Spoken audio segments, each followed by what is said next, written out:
Tanya pada diri sendiri, apakah Anda terbeli atau tidak? Maka kalau Anda menyatakan Anda tidak terbeli, hadapi 2024 dengan situasi yang sesungguhnya lebih mengerikan dari yang sebelum-sebelumnya.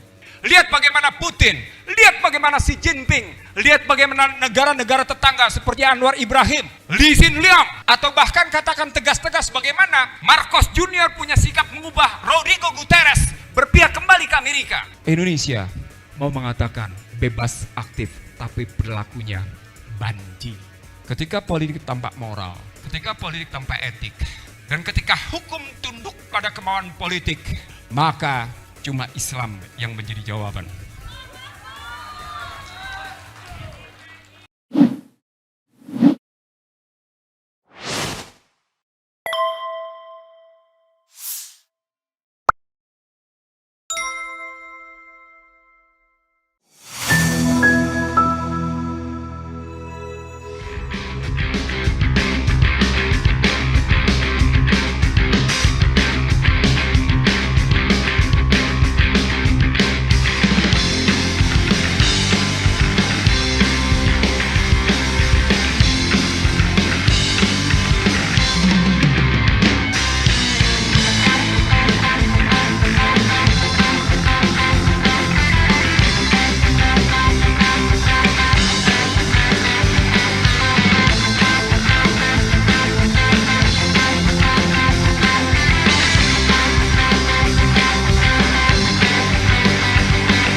Assalamualaikum warahmatullahi wabarakatuh.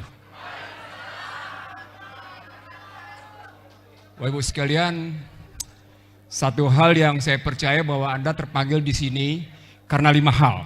Pertama, Anda tertindas. Yang kedua, Anda merasa dizalimi. Yang ketiga, Anda merasa dimiskinkan. Yang keempat, Anda tidak merasa, tapi sedang diperlakukan, dihina.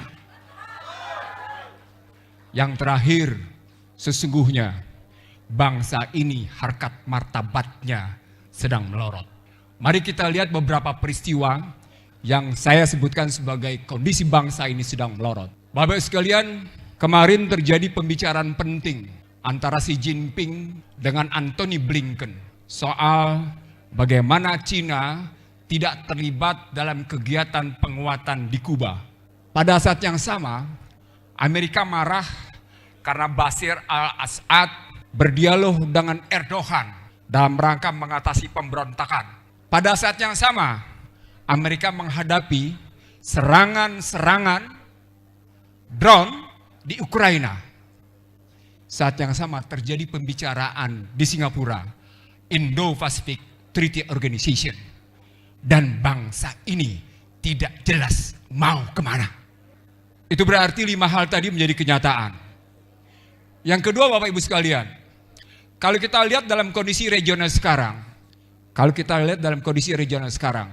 kehadiran TKA pada hakikatnya adalah bertentangan dengan pasal 27 ayat 2 Undang-Undang Dasar 45. Karena pasal 27 ayat 2 menyatakan tiap-tiap warga negara berhak atas pekerjaan dan penghidupan yang layak bagi kemanusiaan. 27 ayat 2 tidak bicara tiap-tiap penduduk.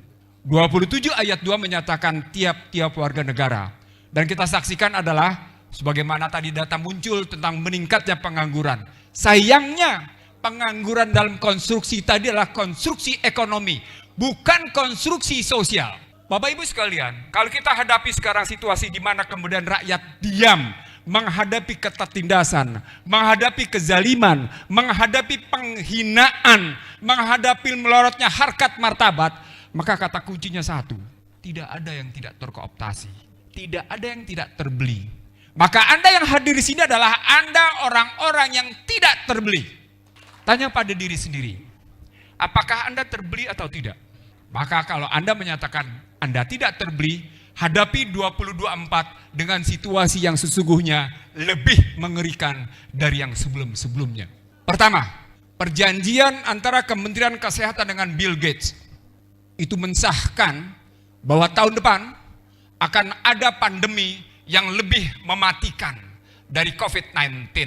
Kalau sebelumnya adalah simulasi global pandemi di Universitas Johns Hopkins, maka pernyataan terakhir adalah mereka mengancam lewat dua pernyataan, Bill Gates dan Tedros Adhanom Ghebreyesus, yang menyebut pada 2024 akan ada pandemi yang lebih mematikan dari COVID-19.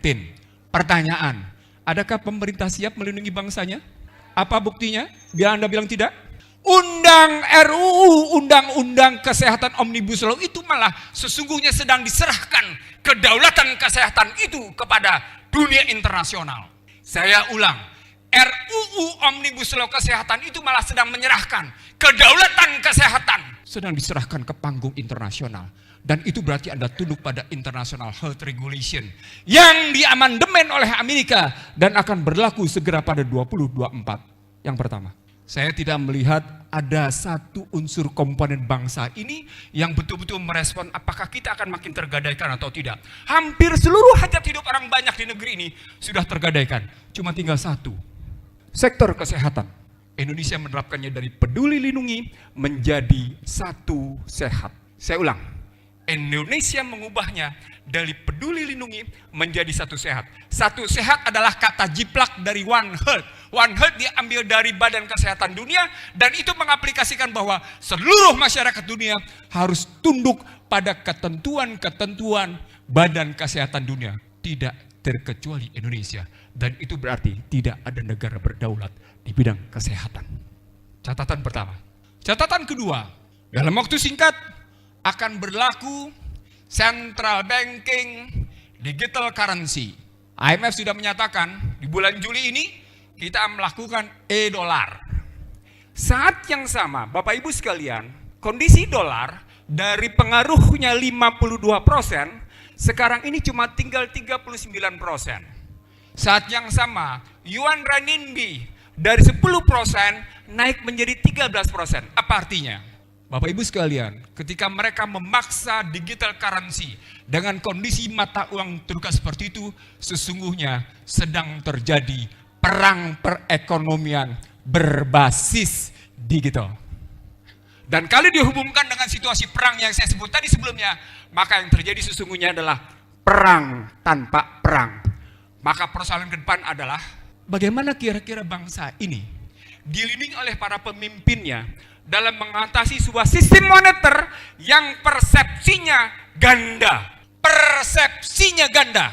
Saya tidak yakin, maaf, tidak bermaksud merendahkan, Bapak-bapak Ibu sekalian memahami betul apa yang sesungguhnya di balik digital currency itu. Karena kata kunci berikutnya adalah sebuah permainan persepsi di mana uang didigitalkan lalu ditransaksikan. Dan pada saat yang sama, hal yang ketiga, hanya satu negara yang terus-menerus menumpuk emas, yakni Amerika. Itu karenanya kajian mutakhir menyebutkan konflik tidak terjadi pada Ukraina, Rusia. Konflik tidak terjadi pada Selat Taiwan. Konflik tidak terjadi pada Laut Cina Selatan. Konflik terjadi pada Suriah. Lagi-lagi kita bertanya, apa sebenarnya maksud pembelian Mirage 2000-5 yang pada Juni 2009 sudah dinyatakan ditolak walaupun statusnya hibah.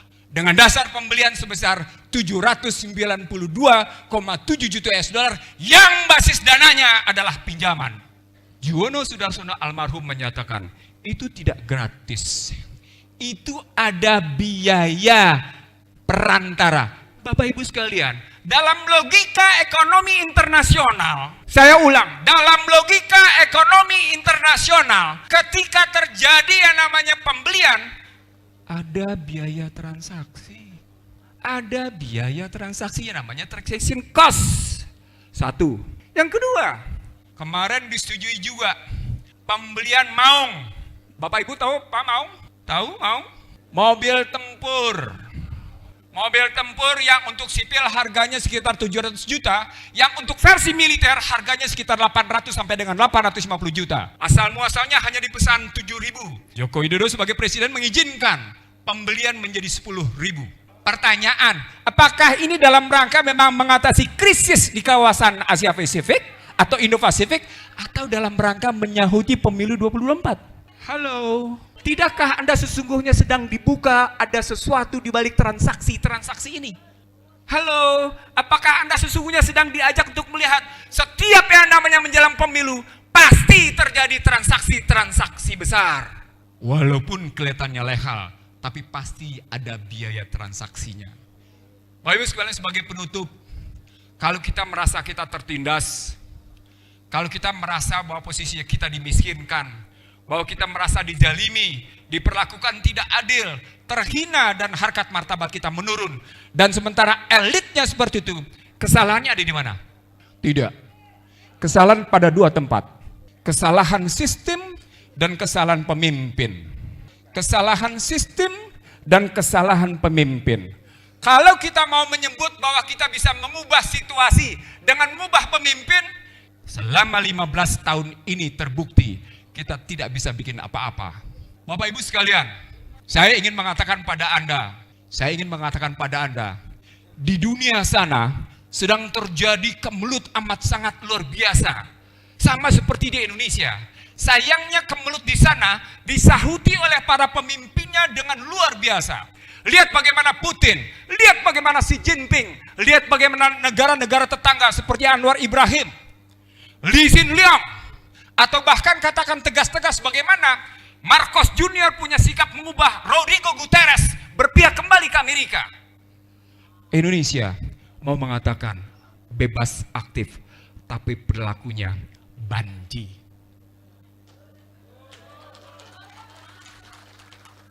Anda mau menyatakan Anda punya keberanian, tapi sesungguhnya Anda pengecut. Kalimat saya terakhir ini sesungguhnya terjadi sejak awal ketika Anda tampil dengan bahasa yang saya pakai sepatu, pakai baju, pakai celana yang tidak lebih dari 100.000. Maka semua kita dikecoh habis-habisan. Sama seperti dikecoh tentang Trisakti, sama seperti dikecoh tentang Nawacita, sama dikecoh tentang pembangunan ekonomi, sama dikecoh tentang pembangunan infrastruktur. Maka 2024 kita tidak perlu mengulangi false flag ini. Bahasa kerennya false flag, bahasa konkretnya Anda dikecoh. Sama seperti dikecoh tentang Kepres 17 2022 yang menjadi Inpres 2 2023. Bapak Ibu sekalian dikecoh bahwa seolah-olah seakan-akan sedang menegakkan hak asasi manusia, tetapi sesungguhnya sedang terjadi penjungkir balikan pemikiran. Pada konstruksi false flag seperti ini, yang bisa ngejawab cuma satu. Ketika politik tanpa moral, ketika politik tanpa etik, dan ketika hukum tunduk pada kemauan politik, maka cuma Islam yang menjadi jawaban. Anda boleh lihat bagaimana Marcon protes yang namanya Joe Biden dengan menyebut, "Hey Washington, Anda blunder dengan meminta Uni Eropa mendukung Ukraina." Sama seperti dia kemudian berhadapan dengan posisi bagaimana Indo-Pasifik dikangkangi habis-habisan dan berhadapan dengan kekuatan Cina. Itu berarti kita bukan sekedar butuh pemimpin yang punya integritas dan kredibilitas. Kita butuh pemimpin yang bukan cuma sekedar moralitas. Kita butuh pemimpin yang punya visi jauh ke depan. Pemimpin yang bisa menjawab bagaimana kata pembukaan Undang-Undang Dasar 45 dikembalikan sesuai dengan jiwa, semangat, dan nilai-nilainya. Disitulah kata kunci koalisi aksi menyelamatkan Indonesia. Memegang teguh kata pembukaan, sebagai upaya mengangkat harkat martabat bangsa. Tanpa itu, kita adalah bangsa pecundang. Kita adalah bangsa beo yang para intelektualnya tidak lebih tidak kurang sebagai tukang. Akhirul kalam, saya ingin mengatakan pada Anda, berhentilah menjadi pecundang, berhentilah menjadi beo, berhentilah pesta pora pada tokoh-tokoh tertentu yang tidak jelas mau dibawa kemana negeri ini. Berhentilah pada mulut manis, berhentilah pada penceritaan, karena yang dibutuhkan adalah kesejatian. Wabillahi taufiq wal hidayah. Assalamualaikum warahmatullahi wabarakatuh.